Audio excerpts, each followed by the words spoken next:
What's the difference between a 3% and a 5% churn rate? It could be the difference between the life and death of your gym. I'm Chris Cooper. This is Run a Profitable Gym, and retention has been my obsession now for 2 decades.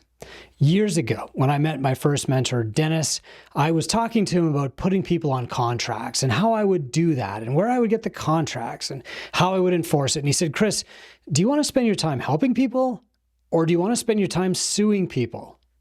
And I thought about it and he said, well, if you put people on contracts, are you really willing to enforce these contracts? Are you willing to take them to court and force them to pay you when they don't want to be at your gym? And I said, well, no. And he said, well, then let's stop wasting time talking about contracts and start studying the science of keeping people around.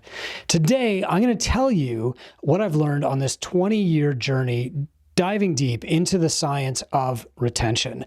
I'm going to tell you what metrics you need to track and what you can actually do to improve retention at your gym versus what's just BS and guessing. Most gyms fail not because they don't have enough leads or even because they're not getting enough clients in the door. They fail because they can't keep those people. Even a flagship gym with 300 plus clients can fail without retention. I'm going to talk you through that math in a moment, but think back to every client who's ever walked through your door. Even if you're only 2 years into gym ownership, but especially if, like me, you're 20 years in, we're talking about dozens, hundreds, thousands of people. Now imagine if each one of those people had stayed 6 months longer. What difference would that have made to your business, to your family's income, and to the client? What happens if a client stays 6 months longer? Well, they adopt habits that hopefully they'll stick with longer. You can actually impact their health span and lifespan just by keeping them 6 months longer. And that's how important this is. Good retention is not just a feature of good business. It is our duty as coaches to understand the science of retention, what keeps people around so that they can meaningfully change their lives. Now, years ago, I was a CrossFit gym, and the most popular CrossFit gyms, the ones that got featured a lot in CrossFit media, were these gyms that had 300 members. And there were some really amazing gyms out there that had 300 members, like great coaching, awesome, and you find out years later that the owners weren't making a great living and the owners weren't even really enjoying it, because with 300 members, if they were losing, 10 people a month, they'd have to replace 10 people a month, 10 new members every single month just to break even.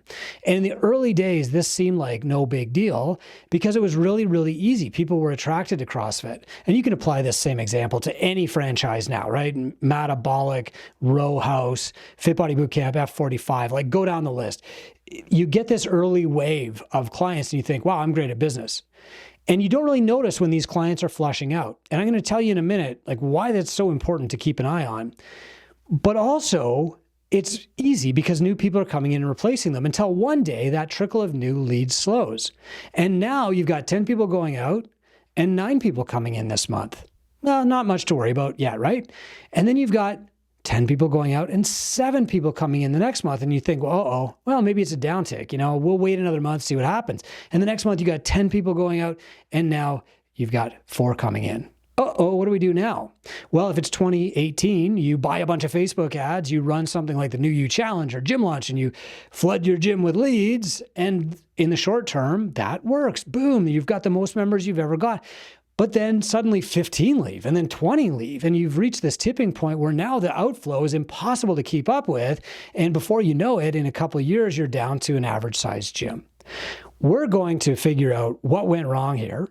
I'm going to use science to tell you how to reverse it and make sure it doesn't happen to you. And I'm going to tell you how important this actually is to your gym using numbers. The first thing I want to do is get your mindset right. Retention is sales over time. That means that every single day we have to sell every single client on coming back tomorrow, on making the next appointment. Showing up is not their default setting until they've been with us for about 2 years. Every single day, they have to make a conscious decision to go to the gym or not. And of course, a conscious decision to go to your gym or to try something different or not. You have to resell the value of the program. You can't count on your programming or your coaches or your clean bathrooms to do that for you. I'm going to tell you how to do that in a moment. But I want you to have that mindset first, that every single time a client comes into your gym, you are selling them on showing up the next time. That's what retention means. The other frame that I'm going to give you right now is that the average gym, average coaching gym, whether it's, CrossFit or whatever, boot camp, whatever, has 122 members, not 300. And the reason is not that they don't get 300 members. The reason is that they don't keep 300 members. Nobody sustains that very well. Sustainable growth creates less pressure on your marketing to keep up and more lifetime value from each client that you get. So let's break down the actual numbers here of how important this is, because I want to make sure we're on the same page with how critical it is to understand this stuff. So first, let's talk about retention versus churn. Churn is how many people leave your company in a given month. Usually it's expressed as a percentage, okay? And this comes from the software world. Nobody was talking about churn until the software world started talking about it. And that means it's become a buzzword. And a buzzword is that's a catchy phrase, but what does it actually mean? In the software industry, you want to track churn as a percentage because you've got 10,000 or 100,000 clients and you don't know their names. You don't know anything about them. All you're looking at is what is our churn rate? But in a gym, you have a one-on-one relationship with everybody. And so talking about a churn rate makes you overlook, hey, Mary left. Why did Mary leave? Billy quit this month. Where did Billy go? Now, I'm really passionate about this because there's some dangerous industry BS going around saying there's no value in pulling your churn below 3% and your target should be 3 to 5% churn. But there's a massive difference between 3 to 5% churn. The average coaching gym has 102 members, as I just said. If you have 122 members and your churn is 3%, you need to have a net gain of 4 clients per month to say the same. A net gain, okay? A positive growth. Now, the average gym is getting about 7 new clients a month and losing 4. Okay. Now check, against the state of the industry data that we produce and publish every year. Without Two Brain, nobody would even know these numbers. At 3% churn with 122 members, you are treading water. You're just staying the same. You're not growing, but you're not failing. If you have lower than 3% churn, you're growing, you're gaining clients. But at 5% churn, you need a net gain of 6 new clients every month. And again, the average gym is getting 7, but losing 4 for a net gain of 3. So at 5% churn, the average gym is shrinking by 3 clients every single month. The difference in 3 to 5% churn is not small. It's the difference between keeping and losing your business. Focusing only on your marketing and accepting a high churn level is what leads to business collapse. We turn a blind eye to keeping people and instead focus on the new people. Stop doing that. And I'm going to tell you what to do here. But first, I want to just drive this point home with an even worse example. So I said back in 2018, Facebook ads were cheap and super effective. And a lot of challenges started to emerge. First, there was New You, and then there was Gym Launch, and then there were 1,000 different copycats. And every one of these worked on the same premise.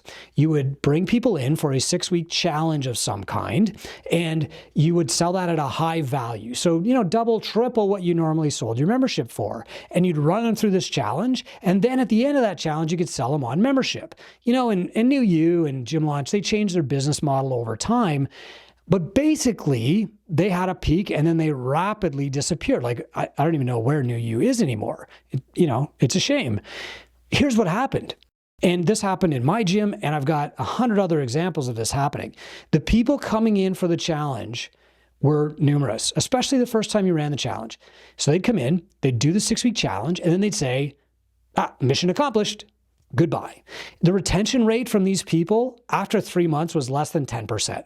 Sure, some of them converted into long-term membership, but after 3 months, they were almost all gone. 9 out of 10 had gone. So what did you do? Well, that worked. I'll do it again. The cash was great, right? And some people built their entire business model around this. It was wild. So then you do it again and okay, well, last time I had 30 people. This time I had 24. Okay. And 2 of them quit early. 2 of them defaulted. Okay. Well, that's okay. We'll keep doing this. So the third time you run it, you've got colder leads and you have to sell harder. And now people are defaulting and the quality of the client gets worse and worse. And the people who sign up get lower and lower. But here's the worst part. With this tidal wave of new clients coming in and going out and coming in and going out, you start to wash your best clients out with them. It's like a tide running under the pier at the beach. Eventually, it starts to undermine the stones that the pier are sitting on, and the whole pier starts to weaken and collapse. A lot of gyms have told me this story. They would do these challenges. 30 people would come in, they would quit. And when they quit, 2 of their best members would go with them because they'd say, hey, I'm not getting any attention here anymore. It's all about the new people. The coaches are paying attention to the new people. They don't know what they're doing. They're getting in my way. I'm in a class. I don't know anybody. Where's the community? And then the more this happened, the more desperate the gym owner would get, the more people they would bring in, and the more existing OG, stable, bedrock clients that were holding up the pier left with them. And so after a few rounds of this, they found themselves worse than ever. The bedrock of their community was gone. The people who held everybody else together had gone to another gym. Leads were harder. Sales were harder. They were getting defaults, rude people. The ads weren't working. They were doubling ad spend. And this is because they focused so hard on marketing. They didn't stop to think, am I bringing the right people in? And they didn't have systems for retention in place. This is what can happen. You can actually reach a tipping point where so many people are leaving that everybody goes with them. Now, that's an extreme example, but what can actually happen in your gym? If you've got a 5% retention rate and 120-ish members, you're slowly bleeding out every month. And every so often, one of your best people, clients, the people on whom your whole nation is built, they will go. And when they go, the whole thing gets weaker. And you won't even see the flood happening as quickly, but it will be happening at a trickle instead of at a flood. So we do want to know our churn rate, but the more important metric we want to track here is length of engagement, okay? LEG, we call this leg. Average revenue per member is ARM, length of engagement is leg. The two together build long-term or lifetime value of a client. So you want to know how long the average person stays, because if they stay less than 2 years, you're not meaningfully changing their life. But you also want to know, all of your marketing, is it worth it, right? And the longer we keep a client, the more value you're getting from your marketing. So if you've got poor retention, even if you're selling a high ticket item and getting lots of leads in, your arm is really high, but your leg is tiny. And so you become a marketing machine where that's all you do. All right, hopefully I've made my point here about how important this is.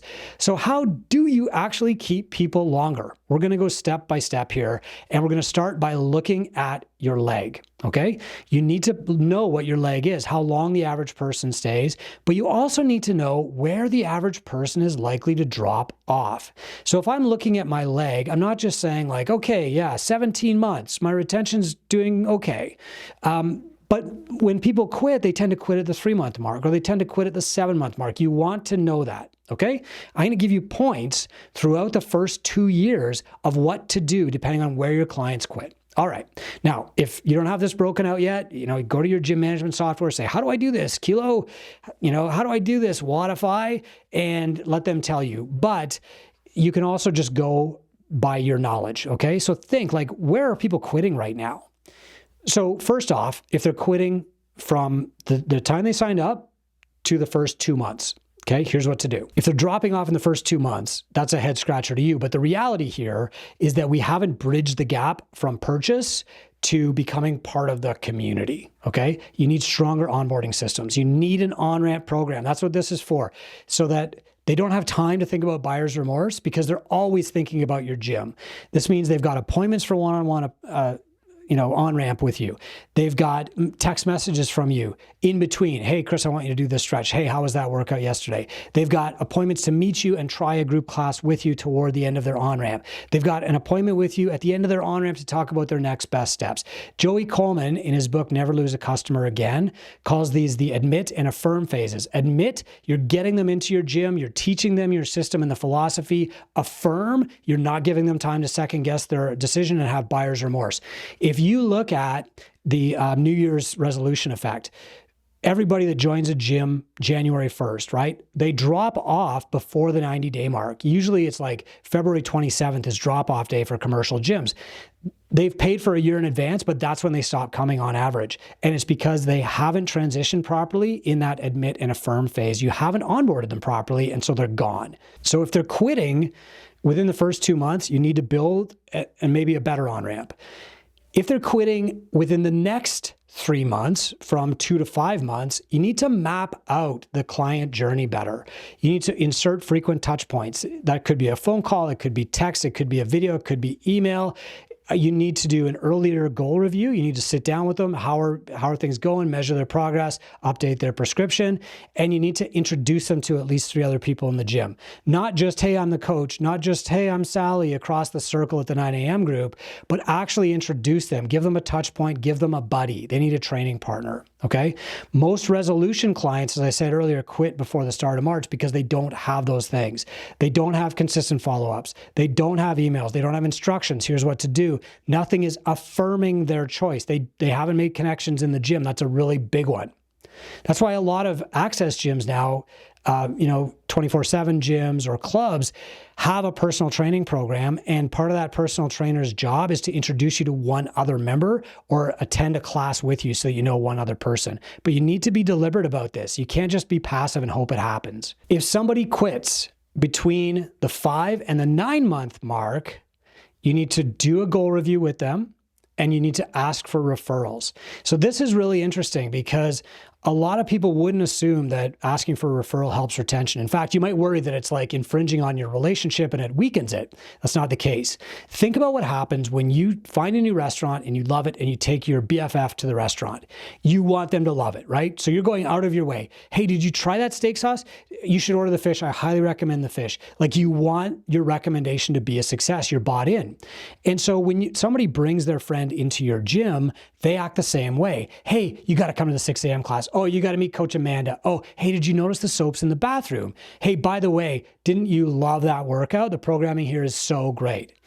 This is exactly what should happen, but in many gyms, it doesn't, because the owner doesn't ask for the referral. We wait for it. We're passive. We hope it's going to come. We do a free community workout on Saturday, and that works once and never works again. And we do a bring a friend week because we don't know any better, and it's not structured, and you just hope people show up, and you might promote it to your community, but you're not active.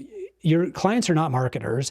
You need to take the initiative and do the marketing with them. Have them stand beside you and introduce you to their friends so that you can bring their friend in. This is Joey Coleman's advocate phase, if you've read Never Lose a Customer Again.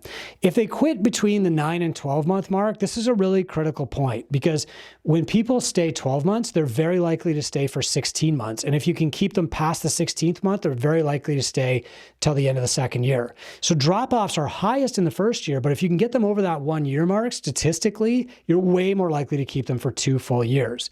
The best way to do that is to put somebody in charge of retention. We call this person a client success manager. Now, this is not a full-time role. This is maybe, depending on how many clients you have, it's like 5 hours a week. It's not a highly paid role because it's not a highly skilled role. All you have to have is an attitude about caring for people. And so the CSM gets a list of your clients, and they get maybe an attendance list for the last week. And the first thing they do is text everybody who didn't show up. Or then they look back at the month and say, hey, this person's paying for 12 visits. They showed up for 9. What can I do? Or, hey, this person used to interact a lot in the Facebook group and now they don't. Their job is to lead the Bright Spots Fridays post on the Facebook group. Their job is to lead discussions. Send the birthday cards, send the anniversary gifts, of course, all that stuff. But this stuff is really important. And the reality is, I'm bad at it. A busy gym owner is bad at it. And the coaches are very bad at it. There used to be this organization called Mad Lab that did business coaching in the gym space. And they really understood the value of retention. And what they used to say is that retention is everybody's job. But the problem, and you and I know this now, is that if something is everybody's job, it's nobody's job. Nobody does it, right? You have to have somebody, just like a trained salesperson, who is trained in retention. Now, that's not a full-time job, neither sales nor retention, but somebody has to be well-trained on it, and it has to be part of one person's job. You need your best person on this because it's that important. So hire a CSM if people are leaving between the 9 and 12 month mark in your gym. If they make it to a year, but they don't make it to 2 years, it's because they don't see a future at the gym. They don't have a goal that they're aiming for. They don't know what their next step is. They've hit some PRs and stuff, but like, man, are they going to keep hitting PRs forever? Why should they keep doing this? People give up when they run out of future. And this is where belt systems like level method, or, just a black belt system in martial arts, milestones and gamification really play a huge role. Now, the science here was created and studied by George Lowenstein at Carnegie Mellon, and it's called gap theory. You can Google it. What's important is not the reward for what they've done so far. It's showing them that the next step is really, really close. The smaller you make that gap between where they are now and their next step is what's important. So giving people a t-shirt for attending 100 classes, that's nice. But showing them that if they can attend 200 classes, they will get something valuable, that's way better. The gap theory, it doesn't really work if you're rewarding what they've already done, because they weren't trying to do that. They just kind of did it, right? But if they're trying to do something, that will keep them engaged. So for example, if somebody's got a deadlift that's 290 pounds and they're dying to get a 300 or a 315, they're not going to miss deadlift day, right? That's gap theory. They're very, very close to that goal. It becomes irresistible to them. But if you give them a special hat because they've just had their first 200 deadlift and they didn't know that that prize exists, and they've got other hats, it's not going to do anything to keep them around. Rewarding past success does not influence retention. It's only the promise of future success that makes retention sticky. I'm going to say that again. Rewarding past success does not improve retention. Having a short-term goal for future success is what makes it sticky. Okay. So the badging and stuff, that's all cool. It's cute, I guess, but it doesn't actually keep people around longer. What you actually need is some kind of ascension model. And I'll use the black belt method from martial arts. Level Method does this really well in functional fitness, by the way. And in Two Brain, we teach people how to build a DIY belt system too. So when you start, in jiu-jitsu, let's say you have a belt, it's just pure white. And after you show a basic level of progress and familiarity, you get a little stripe on that belt. And soon you might have a second stripe. And then you get, eventually a yellow belt. And then you move up in the belt system, and each level becomes more and more part of their identity, and the next level becomes irresistible. That's what keeps people in martial arts. It's not that they come in and they win a match or they get in a fight and save their life. It's always striving for that next level. That's what keeps them in, right? Again, it's not historical accomplishment that keeps people around and engaged. It's the promise of future accomplishment and how close that seems to them. So you want to build an ascension model. The reason this actually works is the psychology of hope. People feel hope when they have a clear picture in their brain of a better future, and they know the next step to take to get there, and they're willing to take that step. Belt systems make this really, really easy. Now, when somebody's brand new, they don't care that much because everything's overwhelming. And also the wins come really, really easy. But after they've been in your gym for a year, the belt system can make a massive difference by giving people a clear picture of the next step so they don't run out of future. And it tells them what the next step is to take to get to that future. Okay, so now let's talk about how do you do all this stuff. You don't have to do it all at once. Start by building an on-ramp, then build out your 90-day client journey, etc. Then go deep into goal reviews, then hire a CSM, and then build a belt system. Don't try to do these all at once. Do them in that order. The best thing that you can do, though, is track your leg and look at the places where people are quitting. Then refine what you're currently doing, add the systems that you're not doing, and get better at the ones that you are. Only after you've got the human systems dialed in should you look to automate with automated messages and reminders and software like Kilo, okay? Remember that the science of retention is the science of positive habits and hope delivered consistently. It is not enough to have a great product and think you're going to keep people because the rest of their life is telling them to quit.